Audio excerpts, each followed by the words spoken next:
समर्थ म्हणतात, आपण गजवदनाला वंदन करू. तुझा महिमा कळत नाही. लहान थोरांना लोकांना तूच विद्या बुद्धी देतोस. आता सरस्वतीला वंदन करू. तुझ्यामुळे चारी वाचा स्फुरतात. तुझे निजरूप जाणणारे फारच थोडे आहेत. धन्य धन्य चतुरानना, तू सृष्टीची रचना केलीस. वेदशास्त्र नाना भेद प्रगट केले. धन्य धन्य विष्णू, तू पालन करतोस. आपल्या एका अंशाने सकळ जीवांना वाढवतोस, वर्तवतोस. धन्य धन्य भोळा शंकर, ज्याच्या देण्याला पार नाही, जो रामनाम निरंतर जपत आहे. धन्य धन्य इंद्रदेव, सकळ देवांचाही देव. इंद्रलोकीचे वैभव काय सांगावे. धन्य धन्य यमधर्म, सगळ्यांना धर्म अधर्म याचे ज्ञान करून देतो. जीवाने धर्म किती पाळला याचे वर्म जाणतो. व्यंकटेशाचा महिमा किती सांगावा. तेथे मोठमोठे लोक उभ्यानी अन्न खातात, वडे धिरडी घारग्यांचा आस्वाद घेतात. धन्य तू बनशंकरी, तुझ्या नैवेद्याला खूप भाज्या लागतात. त्यातील प्रत्येक भाजीचा रसास्वाद घेणारा भक्त भेटणे कठीण. वानररूपी बलभीम हनुमान धन्य होय. उडदाच्या पिठाचे वडे तळून त्याची माळ हनुमानजींना घालतात. दहीवडे खाऊन सर्वांचे समाधान होते. धन्य धन्य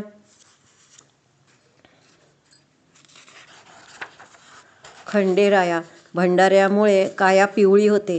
कांद्याचे भरीत व रोडगे खायला सगळे सिद्ध होतात. धन्य धन्य तुळजाभवानी, भक्तांना तू प्रसन्न होतेस. तुझ्या गुणवैभवाला मोजेल असा कोण आहे. धन्य धन्य पांडुरंग, पांडुरंगासमोर कथा कीर्तनाचा सतत गदारोळ चाललेला असतो. धन्य धन्य क्षेत्रपाळा, भैरोबा, अनेक लोकांना तू प्रेम लावले आहेस. तुझी मनापासून भक्ती केली तर फळ मिळायला वेळ लागत नाही. रामकृष्ण आदी अवतार आहेत, त्यांचा महिमा अपार आहे. लोक त्यांची मनापासून उपासना करतात. या सर्व देवांचे मूळ तो हा अंतरात्माच आहे. भूमंडळात सगळे भोग त्यालाच घडतात. अंतरात्माच नाना देवांच्या रूपाने, शक्तीच्या रूपाने व्यक्त होतो. सर्व प्रकारचे वैभव भोगणारा तोच एक आहे, याचा विचार करावा. जगामध्ये कीर्ती अपकीर्ती निंदा स्तुती या सर्व गोष्टी अंतरात्म्यालाच भोगाव्या लागतात. काही देहात तो कार्य करतो, काही देहात भोग भोगतो. भोगी त्यागी वितरागी तो एकच आत्मा आहे. माणसे देहाभिमानाला भुलतात, केवळ देहालाच खरेपणा देतात, पण अंतरीच असणाऱ्या अंतरात्म्याला चुकतात. अरे, या आत्म्याची चळवळ पाहणारा असा भूमंडळी कोण आहे. फार मोठे पुण्य गाठीशी असेल तर थोडेफार अनुसंधान राखता येते. त्याचे अनुसंधान साधल्यावर पाप जळून जाते. जो अंतर्निष्ठ ज्ञानी असतो तो सर्वांचे नीट विवरण करतो. अंतर्निष्ठ जितके आहेत ते तरून जातात, अंतर्भ्रष्ट जे आहेत ते मात्र बुडतात. बहिर्मुख लोकाचाराच्या मागे लागून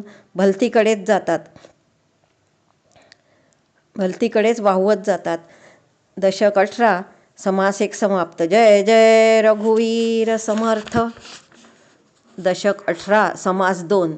जय जय रघुवीर समर्थ. समर्थ म्हणतात, आतापर्यंत अज्ञानामुळे जे झाले ते होऊन गेले, पण आता तरी जाणत्याची संगत धरावी, जाणत्याची सेवा करावी, जाणत्याची सुबुद्धी हळूहळू घ्यावी, जाणत्यापासून लिहायला वाचायला शिकावे, जाणत्यास सर्व विचारावे, जाणत्यास उपकार करावा, जाणत्यासाठी शरीर झिजवावे, त्याचा विचार कसा आहे तो पाहावा, जाणत्याच्या संगतीने भजन करावे, जाणत्याच्या संगतीने दुसऱ्यासाठी झिजावे, जाणत्याच्या संगतीने पुन्हा पुन्हा मनन करून मनाला प्रसन्न करावे, जाणत्याचा आधार धरावा, जाणता बोलेल तसे बोलावे, जाणता सांगेल तसे चालावे, जाणता जसे ध्यान करतो तसे ध्यान करण्याचा आपण प्रयत्न करावा, जाणत्याच्या सगळ्या गोष्टींचे नीट विवरण करावे.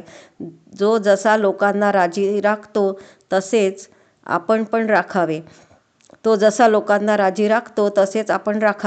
जाणत्याचे धूर्तपण, राजकारण, तर्क, निरूपण, गद्य पद्य, मधुर वचने, प्रबंध, तीक्ष्णता, सहिष्णुता, उदारता समजून घ्यावी. जाणत्याचा अध्यात्म विवेक, भक्तिमार्ग, वैराग्ययोग, ज्ञान, ध्यान, अलिप्तपण, विदेह लक्षण, ब्रह्मविवरण हे सर्व समजून घ्यावे. जाणता एक अंतरात्मा, त्याचा महिमा काय सांगावा, त्याचे गुण काय सांगावे, परमेश्वराचे गुणानुवाद, परमेश्वराविषयी सतत संभाषण करावे. त्यामुळे उदंड आनंद होतो. परमेश्वराने जे निर्मिले ते सारखे दृष्टीस पडते. ते विवेकी लोक जाणत्याकडून नीट विवरण करून समजून घेतात. परमेश्वराने दृश्य विश्व निर्माण केले ते पहिले वेगळे केले पाहिजे. तो लोकांना निर्माण करतो हे खरे, पण तो सूक्ष्म असल्याने दिसत नाही. त्याला विवेक बळाने अनुमानास आणावे लागते. त्याचे अखंड ध्यान लागले तर तो कृपाळूपणे योगक्षेम चालवतो. सर्व काळ संभाषण आपण त्याचे अंश आहोत याचे स्मरण ठेवून करावे. जो परमेश्वराचे ध्यान धरतो तो भक्त, जो ध्यान धरत नाही तो अभक्त. परमेश्वर भक्ताला संसारापासून मुक्त करतो. उपासनेच्या शेवटी देवभक्ताची अखंड भेट होते. ही प्रत्ययाची गोष्ट अनुभवीत जाणेल. दशक 18 समास 2 समाप्त. जय जय रघुवीर समर्थ. दशक 18 समास 3. जय जय रघुवीर समर्थ. समर्थ म्हणतात, हा मानव देह दुर्लभ आहे. या आयुष्याचा नाश करू नये. सावकाशपणे विवेक पाहावा. विवेकहीन माणूस रंकासारखा दिसतो. मूर्ख, आळशी, तरुण, दिनवाणा असतो. त्याला जे पाहिजे ते काही मिळत नाही. अन्न, वस्त्र तेही नाही. उत्तम गुण नाहीत, काहीच येत नाही आणि शिकवले ते मानवत नाही. अशा विवेकहीन माणसाला परलोकाचे सार्थक कसे घडेल? आपला संसार नासला, मग पश्चाताप झाला, मग त्यांनी विवेकाचा अभ्यास केला पाहिजे. अवगुण अवघे सांडावे, उत्तम गुण घ्यावे. प्रबंध पाठ करीत जावे. पद, प्रबंध, श्लोक, नाना धाटी, मुद्रा, छंद पाठ करावे. योग्य प्रसंगी त्याचा उचित उपयोग करावा, म्हणजे सगळ्यांनाच आनंद होतो. कोणत्या प्रसंगी काय म्हणावे हे जाणून असावे. श्रोत्यांचे अंतरंग ओळखावे. उत्सुकता दिसली तर म्हणावे, उगीच आठवले ते म्हणू नये. हा मूर्खपणाच होय. उगीच आठवले ते गायले हा मूर्खपणाच होय. ज्याची उपासना असेल तेच गावे. राग, ताल यांचा अभ्यास करावा.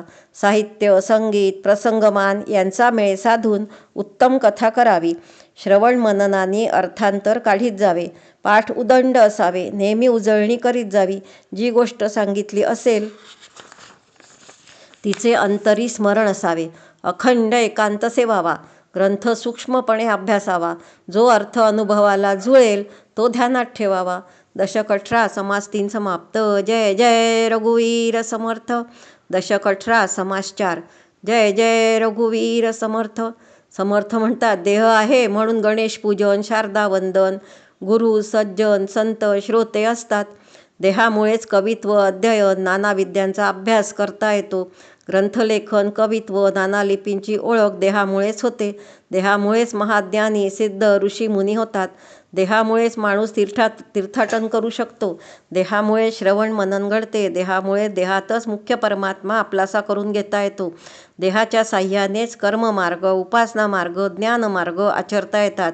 योगी, वितरागी, तापसी नाना परिश्रम करतात. देहातूनच आत्म्याचे प्रगटणे घडते. इहलोक परलोक सकळ सार्थक देहामुळेच होते. देहाच्या साह्यानेच विषय उपभोग घेता येतात. देहामुळेच त्याग करता येतो. नवविधा भक्ती, चतुर्विधा मुक्ती देहामुळेच साधता येतात. देहामुळेच पूर्वकर्म, नाना स्वार्थ, नाना कळा, नाना उणीवा असतात. देहामुळेच भक्तिमार्गाचा जिव्हाळा, सन्मार्ग, साधने साधतात. देहामुळेच बंधन तुटते. देहामुळेच आत्मनिवेदन घडून मोक्ष लाभतो. नरदेह सर्वात उत्तम आहे. त्या देहात आत्माराम राहतो. देहाकरता सकळ कीर्ती अपकीर्ती होते. देहामुळेच अवतार मालिका होते. देहामुळे सर्व काही आहे. देह नसता तर आत्मा ठिकठिकाणी विरून गेला असता, जसा काही नव्हताच. देह जणू काही परमार्थाचे तारू आहे. अंतर्यामी असणारी जीवनकला देहाच्या साह्यानेच माहीत होते. देह ब्रह्मांडाचे सर्वोत्तम फळ आहे. देह केवळ दुर्लभ आहे. जे जे देह धरून आले ते ते जगात काही करून गेले. हरिभजनाने कित्येक लोक पावन झाले. अगदी पहिला जो संकल्प झाला तोच अष्टधा प्रकृतीचे मूळ आहे. त्या मूळ संकल्पातून जे छोटे छोटे संकल्प तयार होतात त्यांचे दृश्यफळ देहाच्या रूपाने दिसते. अगदी प्रथमचे जे मूळ स्फुरण आहे तेच नाना देहामध्ये पाहणे योग्य होय. अनेक देहामध्ये शोधून पाहिले तर तो मूळ संकल्प कळेल. मुळाकरता फळ येते, फळाकरता मूळ होते. अशाच प्रकारे भूमंडळ होते आणि जाते. काही करायचे असल्यास देहाशिवाय करता येत नाही. देह सार्थकी लावावा म्हणजे बरे. आत्म्याकरता देह झाला, देहाकरता आत्मा तगला, असा दोघांच्या योगाने उदंड कार्यभाग चाललेला असतो. चोरून गुप्तपणे जरी काही केलं तरी ते आत्म्याला कळतं. त्यामुळे सर्व कर्तृत्व अंतरात्म्याचेच आहे. देहामध्ये आत्मा असतो. देहाची पूजा केल्याने आत्मा तोषतो. देहाला पीडा दिली तर आत्मा क्षोभतो. देहाशिवाय पूजा होऊ शकत नाही. देहाशिवाय पूजा पावत नाही. सगळ्या जनतेत जनार्दन भरलेला आहे म्हणून जनांना संतुष्ट करावे. ज्या देहात उदंड विचार प्रगटला आणि ज्या देहाकडून आत्मज्ञानाचा प्रसार होतो अशा पुण्य शरीराला पूजा घेण्याचा अधिकार आहे. सरसकट भजन करू म्हटले तर मूर्खपणा अंगी येतो. गाढवाचे पूजन केले तर गाढवाला काय कळते? जो पूज्य असेल त्याला पूजा घेण्याचा अधिकार असतो. पण इतर माणसांना मान देऊन संतुष्ट ठेवावे, कोणाचेही अंतर दुखवू नये. सकळ जगदांतरीचा देव कोपला तर राहायला जागाच उरणार नाही. माणसांशिवाय माणसाचे जीवन कसे चालेल? परमेश्वराचे अक्षरशः अनंत गुण आहेत, ते मनुष्याने काय सांगावे? परंतु अध्यात्मग्रंथ श्रवण केल्यास थोडेफार उमजू लागते. दशक 18 समास 4 समाप्त. जय जय रघुवीर समर्थ. दशक 18 समास 5. जय जय रघुवीर समर्थ. समर्थ म्हणतात, मापाने पुष्कळ धान्य मोजले पण माप काही ते धान्य खात नाही. तसेच स्वतः विवरण केले नाही तर माणसाचे होते. उदंड पाठांतर असले पण त्याचा अर्थ कळला नाही, नुसते अनुमानच असते, त्याचा उपयोग होत नाही. ग्रंथामध्ये सांगितलेले आहे त्याची परीक्षा करावी. जी वचने आपल्या प्रत्ययास आली असतील ती घ्यावी, बाकी अवघी बाजूस सारावी. नामरूप असलेले दृश्य मागे टाकावे व अनुभवाच्या मागे लागावे. दृश्य असार आहे, अंतरात्मा सार आहे. दोन्ही एक करणे मूर्खपणाचे आहे. लोकांना ग्रंथ सांगत असता ग्रंथलेखकाने जे सांगितले तेच लोकांना सांगावे. लेखकाला जे अभिप्रेत नाही ते आपण सांगून लोकांची दिशाभूल करू नये. ग्रंथ लोकांना नीट समजावून सांगता आला नाही तर लोक नाराज होतात. लोकांनी काही विचारले तर वक्ता वस्कन अंगावर येतो. एखादा पुष्कळ बोलला पण प्रचितीशिवाय अवघेच व्यर्थ ठरते. एखादा जेवताना घासामागून घास घेत राहिला, चावायलाही अवकाश नाही, तर ते अन्न नीट पचणार नाही. तसेच वाचन बराबर पुष्कळ केले पण नंतर त्याचे मनन केले नाही तर ज्ञान नीट पचत नाही, परिपक्व होत नाही. खरा वक्ता रंगाचा बेरंग होऊ देत नाही, सर्वांचे अंतःकरण सांभाळतो. अध्यात्माचे विवेचन सांगताना सूक्ष्म नामे सुखे घ्यावी, पण त्यांची रूपे ओळखून श्रोतांना ती नीट समजावून द्यावी.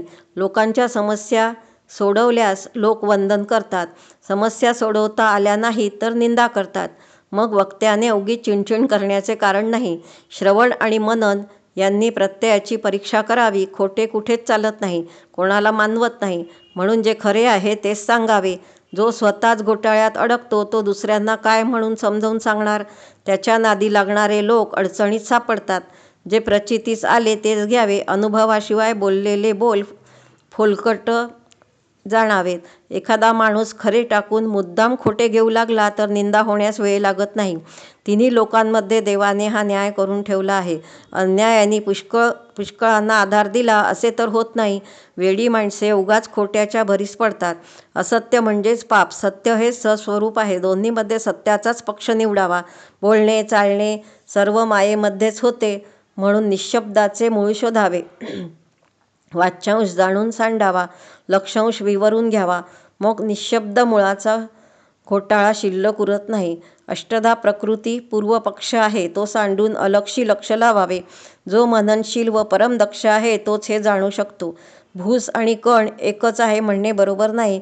रस टाकून चोयटा कोण चोखत बसेल? पिंडासाठी नित्यानित्य विवेक करायचा, ब्रह्मांडासाठी सारासार विचार करायचा. अशा रीतीने सर्वांचा शोध घेऊन सार असेल ते घ्यावे. माया आहे तोपर्यंत अन्वय व व्यतिरेक असतो. अ असला तर ब असतो, हा अन्वय, आणि अ नसला तर ब नसतो, हा व्यतिरेक. जिथे माया नाही तिथे अन्वय व्यतिरेक उरत नाही. एका तत्वाने दुसरे अशा रीतीने सर्व तत्वांचा शोध घ्यावा. महावाक्याचा अर्थाशी तदाकार व्हावे. संपूर्ण आत्मनिवेदन करून समाधानी व्हावे. दशक 18 समास 5 समाप्त. जय जय रघुवीर समर्थ. दशक 18 समास 6. जय जय रघुवीर समर्थ. समर्थ म्हणतात, नाना वस्त्रे भूषणे यांनी शरीर शृंगारले जाते आणि विवेक विचार राजकारण यांनी अंतर शृंगारले जाते. एखाद्याचे शरीर सुंदर, वस्त्रेभूषणे लेऊन अजूनच सुंदर दिसते, पण जर अंतरी चातुर्य नसेल तर ते शोभून दिसत नाही. तोंडाळ हेकट, कठोर वचनी, अंतःकरणी न्यायनीती नसणारा, शीघ्रकोपी, कोणाची मर्यादा न ठेवणारा, अभिमानी, तो कधीही राजकारणात काही जुळवून घ्यायला तयार होत नाही. असा बेईमान, असत्यवचनी, पापी, लहरी माणूस राक्षस जाणावा. राजकारणात सर्व प्रसंग सारखे नसतात.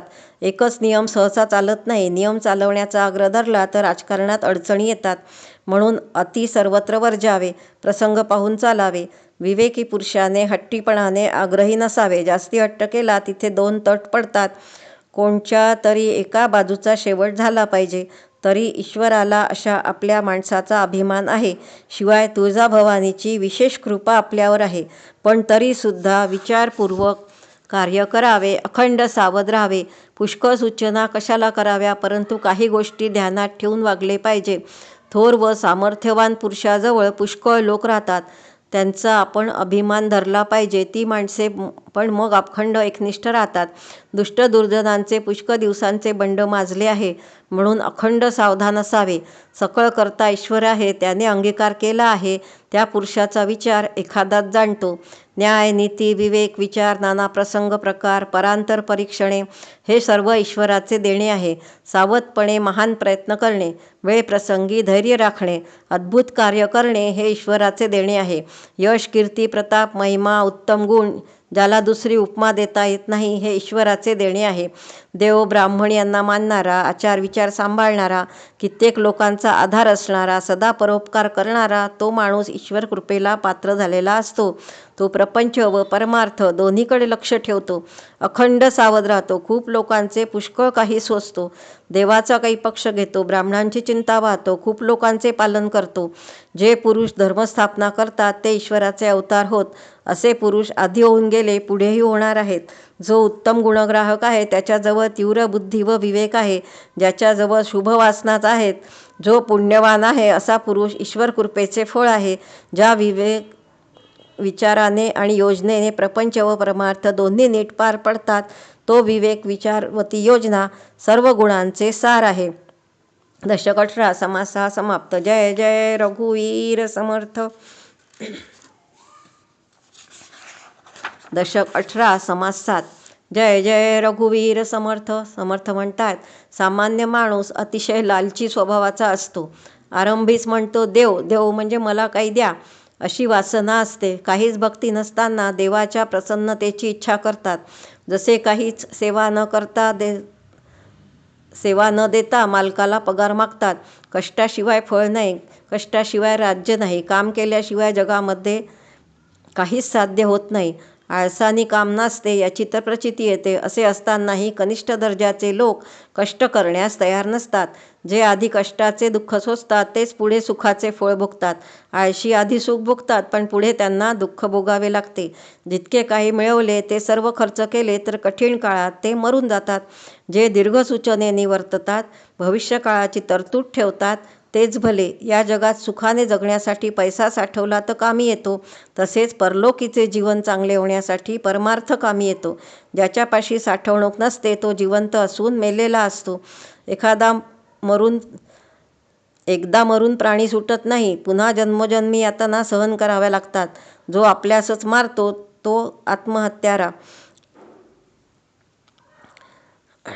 प्रत्येक जन्मात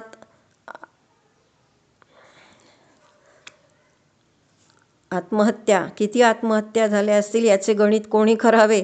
अशा रीतीने जीवन जगून जन्ममृत्यू चुकत नाहीत. देव सकळ काही करतो असे सगळे म्हणतात. त्याच्या भेटीचा लाभ अकस्मात झाला. ज्याच्यापाशी खरा आत्म अनात्म विवेक असतो त्याला परमात्मा सापडतो. विवेकी पुरुषाजवळ विवेकाचा लाभ होतो. देव पाहता एकच आहे, पण सामान्य माणूस अनेक देव मानतो. त्या अनेकास एक म्हणू नये. देवाचे कर्तृत्व आणि देव कळला पाहिजे. कळल्याशिवाय कित्येक जीव मूर्खपणाने बोलतात. ज्यांनी उदंड कष्ट केले तेच भाग्य भोगतात. करंटे लोक नुसतेच बोलत राहतात. चांगले लोक करंट्याचे लक्षण समजून जातात, पण करंटे लोक चांगल्या लोकांचे लक्षण समजू शकत नाहीत. करंटा कुबुद्धीला सुबुद्धी समजतो. जो माणूस शुद्धीत नाही त्याचे काय खरे मानावे. तेथे सारासार विचार नसतो. विचारांनीच इहलोक परलोक साधतो. विचारांनीच सार्थक होते. विचारांनीच नित्यानित्य विवेक पाहायला पाहिजे. दशक 18 समास 7 समाप्त. जय जय रघुवीर समर्थ. दशक 18 समास 8. जय जय रघुवीर समर्थ. समर्थ म्हणतात, ब्रह्म निराकार निश्चळ. आत्म्याला विकार उत्पन्न झाला आणि चंचळ झाला. त्याला सगळे देव म्हणतात. देवाचा ठ्याव लागत नाही. नेमका एक देव कोणता तो कळत नाही. खूप देवांमुळे एक देव अनुमानास येत नाही. म्हणून विचार करावा, विचाराने देव शोधावा. खूप देवांच्या गलबल्यात पडू नये. तीर्थक्षेत्री जसा देव पाहिला त्याच्यासारखा धातूचा केला. पृथ्वीमध्ये असा दंडक चाललेला आहे. नाना प्रतिमा देवांचे मूळ हा क्षेत्रामधील देव आहे. क्षेत्रदेव पाषाणाचा, त्याचे मूळ पाहता ते अवताराकडे आहे. अवतारी देव संपले, देह धरून वरतूनही गेले. त्याहून थोर ब्रह्मा विष्णू महेश मानतात. त्या तिन्ही देवांना ज्यांची सत्ता आहे तो अंतरात्मा आहे. कर्ता भोक्ता तत्वता प्रत्यक्ष आहे. युगानुयुगे तिन्ही लोक चालवतो आहे. तो स्वतः एकटा असून अनेकांना चालवतो. वेदशास्त्रात असा निश्चयपूर्वक निर्णय आढळेल. अंतरात्मा शरीर चालवतो. तोच देव जाणीवेच्या रूपाने व विवेकाने शरीर चालवतो. त्या अंतर्देवाला लोक चुकतात आणि तीर्थाकडे धाव घेतात. खरा देव कोणता ते न कळल्यामुळे माणसे कष्ट भोगतात. तीर्थात फक्त धोंडा पाणी आहे असा विचार करून मग तो माणूस सत्संग धरतो. पुष्कळ लोकांना सत्संगाने देव सापडला आहे. विवेकाची कामे विवेकी जाणतात. अंतर्मुख होऊन आत बघायला शिकतो त्याला अंतरंगातून सूक्ष्माचे ज्ञान होते. जो बहिर्मुख असतो त्याला ते कळत नाही. म्हणून शहाणे विवेकी लोक अंतर शोधतात. विवेकाशिवाय जो भाव आहे तो भावच अभाव आहे. प्रतिभा मूर्खांचा देव असतो असे वचनच आहे. पाहात समजत जो शेवटपर्यंत गेला तोच विवेकी. त्याला तत्वे सांडून निरंजनाची प्राप्ती होते. अरे जे आकाराला येते ते सर्व नासून जाते. या सर्व नासक्या गलबल्याच्या वेगळे ते परब्रह्म जाणावे. देव चंचल तर परब्रह्म निश्चळ आहे. परब्रह्माच्या ठिकाणी भ्रम नाही. प्रचितीशिवाय जे केले ते सर्व व्यर्थ केले.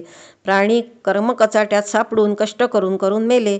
कर्माहून जर वेगळे व्हायचे नाही तर देवाचे भजन कशासाठी करायचे? विवेकी पुरुषांना हे बरोबर समजते. आपल्याला दृश्य ओलांडून सूक्ष्मात जायचे आहे खरे. आपला देहाभिमान आहे तोपर्यंत आपण सगुण आहे. सगुणाला सगुणाची उपासना शक्य असते. उपासनेने मीपणा क्षीण होतो. तेव्हा अनायसे त्याला निर्गुणाची प्राप्ती होते. सगुण पाहता मुळापर्यंत गेला. मूळ मायेपर्यंत गेल्यावर त्याला निर्गुणाची प्राप्ती होते. देव जगाच्या अंतर्यामी भरून आहे. त्याला भजण्यास सगुणाचा आधार पाहिजे. सगुणाची उपासना केली की निश्चयाने निर्गुणाची प्राप्ती होते. दृश्याच्या संगत्यागाने तो मोकळा होऊन वस्तुरूपच होतो. परमेश्वरी अनुसंधान लावल्यास मनुष्य पावन होतो. त्यास आत्मज्ञान होते. त्या ज्ञानाचे शेवटी विज्ञान होते. अंतःकरण एकाग्र करावे. विवेकाने विवरण करावे. नित्यानित्य विवेकाच्या श्रवणाने जगाचा उद्धार होतो. दशक 18 समास 8 समाप्त. जय जय रघुवीर समर्थ. दशक 18 समास 9 जय जय रघुवीर समर्थ. समर्थ म्हणतात, आदिपुरुषाला वंदन करून निद्रेचा विलास सांगतो. एकदा का झोप आली की ती जात नाही. माणसाला झोप अनावर होते. मग कडकडा जांभा येतात. बसल्या बसल्या डुलकी लागते. एकाचे डोळे आपोआप मिटतात. एक दचकून चारीकडे पाहतात. एक बसल्या बसल्याच झोपतो. झोपेच्या भरात एखादा कीर्तन चालू असताना उताणा पडतो. तो नेमका बुवाच्या विण्यावर. मग विणा मोडून जातो. एखादा कुशीवर झोपतो. झोपेत कोणी चक्राकार फिरतो. कोणी हात हलवतो. कोणी पाय हलवतो. कोणी करकर दात खातो. कोणी अस्ताव्यस्त दिसतो. कोणाला वस्त्राचेही भान नसते. एखादा अगदी प्रेतासारखा दिसतो. एक दात पसरलेल्या भूतासारखा वाईट दिसतो. एखादा बडबड करीत अंधारात फिरू लागतो. कोणाला दुःस्वप्न दिसते. कोणी अगदी गाढ झोपतो.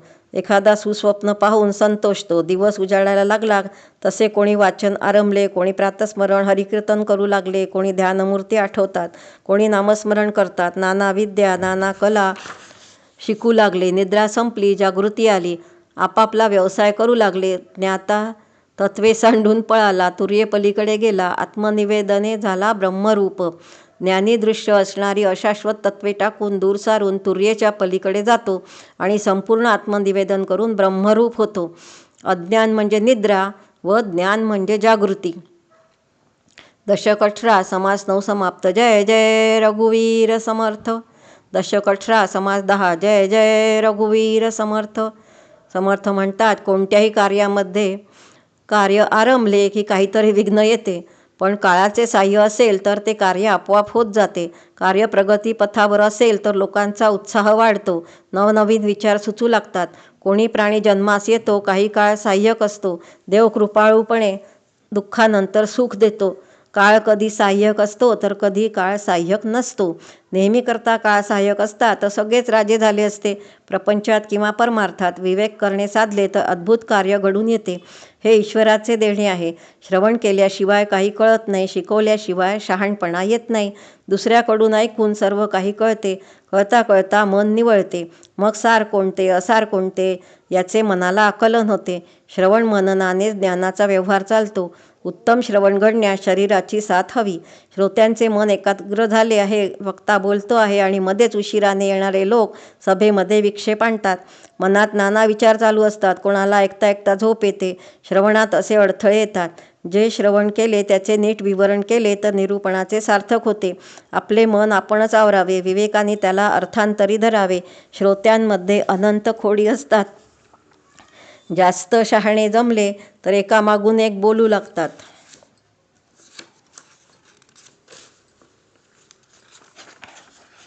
श्रोत्यांना काय हवे याचा विचार नसतो. विषयी लोक बायकांकडेच पाहत राहतात. कोणी वादविवाद करतात, कोणी चोर चपला चोरून नेतात, कोणाला शरीराच्यामुळे निरूपण नीट ऐकता येत नाही, कोणी माझे माझे करतात, नीती न्याय सांडून अन्यायाकडे धावतात. आपणापेक्षा देव थोर आहे हे ज्याला कळले तो सगळ्या लोकांचे अंतःकरण सांभाळतो. सभेत भांडण झाले तर त्याचा दोष जाणत्याकडे जातो. जो लोकांचे अंतःकरण सांभाळू शकत नाही तो योगी म्हणून घेण्यास योग्य नाही. वैर करता वैर वाढते, दुःख भोगावे लागते. यावरून शहाणपणाचे रहस्य ध्यानात येईल. अखंड स्वतःला सांभाळतात, कमीपणा येऊ देत नाही. थोर लोकांच्या वागण्यात क्षमा, शांती हे गुण अवश्य दिसतात.